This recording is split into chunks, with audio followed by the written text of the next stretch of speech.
everyone, my name is Sarah and I'm an educator at the North Carolina Aquariums at Pine Knoll Shores. Welcome to our Party for the Planet virtual celebration. Every single day this week we are releasing a new video to celebrate our planet and learn new ways that we can be a friend to the earth at home.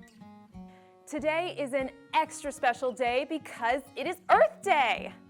The very first Earth Day was celebrated in 1970 and marked the beginning of modern environmentalism. Today, it is recognized as the largest secular holiday in the world, celebrated by more than 1 billion people in nearly 200 countries.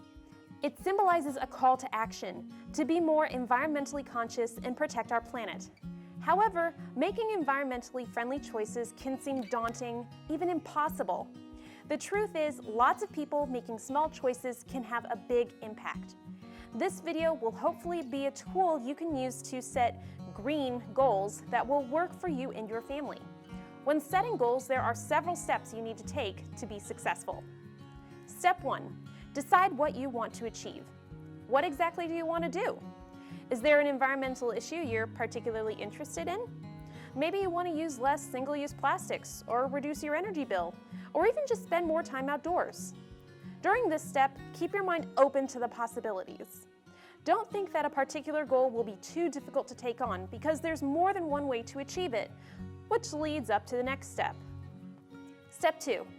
Write out your goals. Your goals should be specific, realistic, and grounded.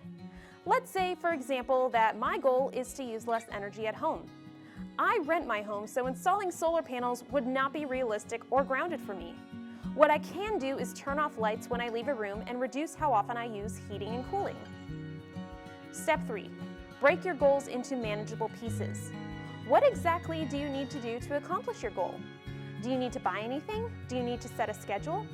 Think about what success will look like and what needs to happen in order for you to be successful. Keep in mind that success isn't necessarily one end goal. It can be hitting milestones over the course of several weeks or months or even years. Step 4.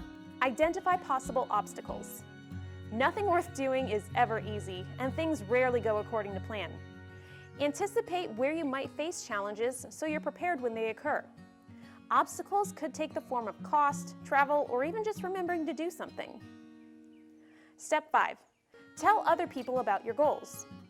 Share your goals with friends and family to create a support system, encourage others to join you in your goals, and have people to hold you accountable. We can accomplish great things when we work together. Thank you so much for joining me today. Be sure to tune in tomorrow to continue celebrating Party for the Planet. Bye!